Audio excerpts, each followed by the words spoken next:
Assalamualaikum warahmatullahi wabarakatuh. Saya Anggi Aniditya Husna dari kelas 2 PAIC akan mereview makalah rekan saya yang berjudul Landasan Teori Pendidikan Islam.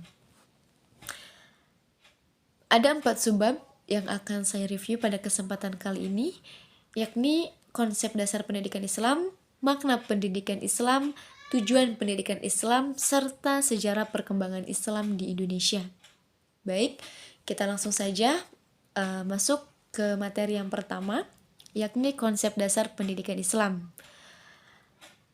Untuk melihat konsep dasar pendidikan Islam secara holistik dan komprehensif, perlu melihat beberapa landasan utama dalam pendidikan Islam. Di antaranya ialah landasan filosofis teologis, landasan sosial kultural, landasan psikologis, landasan ilmiah, dan yang terakhir adalah landasan konsep fitrah.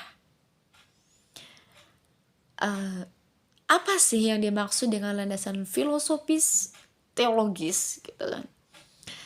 Landasan filosofis teologis ialah landasan pendidikan yang merupakan sumber pengembangan pendidikan Islam yang membahas tentang ketauhidan, tentang ketuhanan. Jadi landasan filosofis teologis ini adalah landasan pendidikan Islam yang membahas tentang ketuhanan gitu ya. Sedangkan yang kedua ada landasan sosiokultural yang di sini Muhammad Tolha Hasan menjelaskan bahwa landasan atau dasar teologis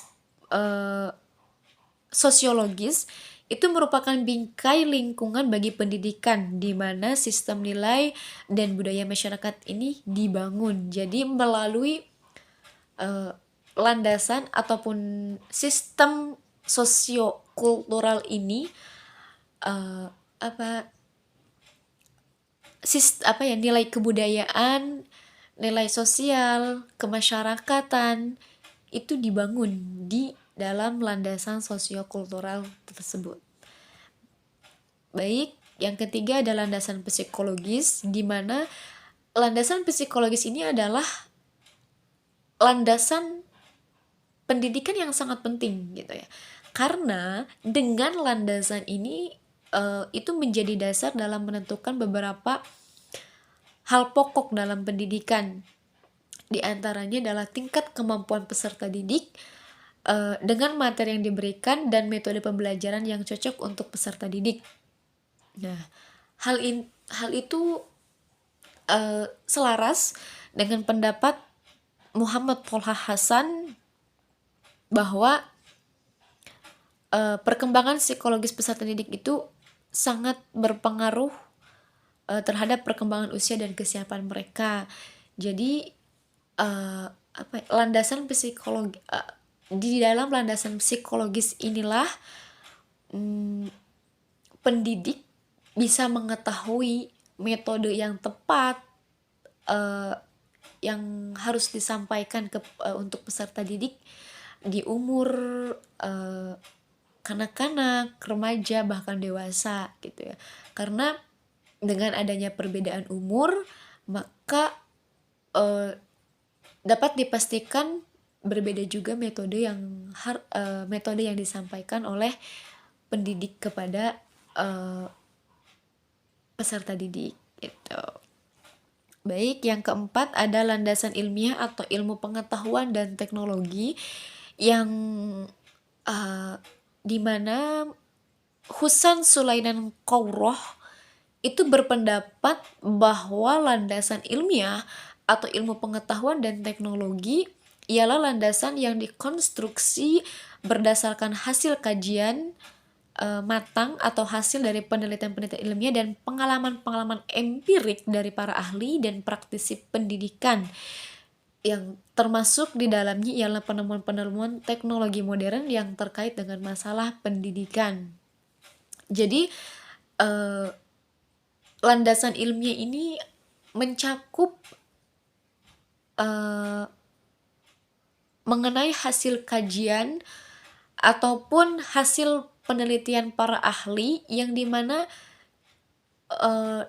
landasan ini menjadi salah satu bahan ajar bagi peserta didik ke depannya sebagai apa ya, acuan gitu ya, sebagai acuan, sebagai bahan ajar untuk proses belajar mengajar, baik itu di pendidikan formal maupun non formal. Dan yang terakhir adalah konsep fitrah, yang secara bahasa fitrah itu berasal dari kata fatoro, yang berarti itu belahan ya, atau penciptaan awal. Nah, di sini Imam Al-Ghazali menjelaskan bahwa fitrah itu adalah sifat dasar manusia yang dibawa sejak lahir dan memiliki keistimewaan. Konsep fitrah di sini dalam landasan pendidikan Islam itu juga sangat penting karena kita sebagai manusia pasti memiliki beberapa sifat yang melekat di dalam diri kita, atau yang biasa kita kenal dengan sifat bawaan dari lahir, entah itu mungkin mungkin yang biasa kita kenal adalah dia mempunyai kepribadian ekstrovert atau introvert. Itu salah satu apa ya, bawaan dari lahir yang mungkin bisa apa ya, menjadi pengaruh yang bisa menjadi salah satu penghambat dalam proses belajar mengajar di sekolah gitu. Baik, kita masuk ke materi yang kedua, yakni makna pendidikan Islam. Muhammad Yusuf Al-Qardawi di sini menyebutkan bahwa pendidikan Islam adalah suatu proses penyiapan generasi muda untuk mengisi peranan, memindahkan pengetahuan dan nilai-nilai Islam yang diselaraskan dengan fungsi manusia untuk beramal di dunia dan memetik hasilnya di akhirat. Secara singkat, makna dari pendidikan Islam ialah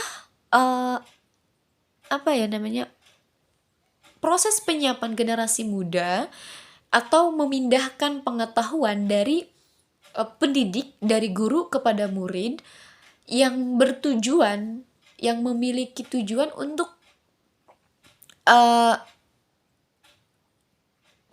beramal di dunia, untuk disebarluaskan di dunia, sehingga kita bisa memetik hasilnya kelak di akhirat sebagai pahala ilmu yang bermanfaat. Itu salah satu makna pendidikan Islam. Selanjutnya yakni tujuan pendidikan Islam. Nah, tujuan pendidikan Islam itu dibangun di atas landasan utama Islam, yakni ialah tidak terlepas dari tujuan hidup manusia dalam Islam, yakni menciptakan pribadi-pribadi hamba Allah yang selalu bertakwa kepadanya dan dapat mencapai kehidupan yang berbahagia di dunia dan di akhirat.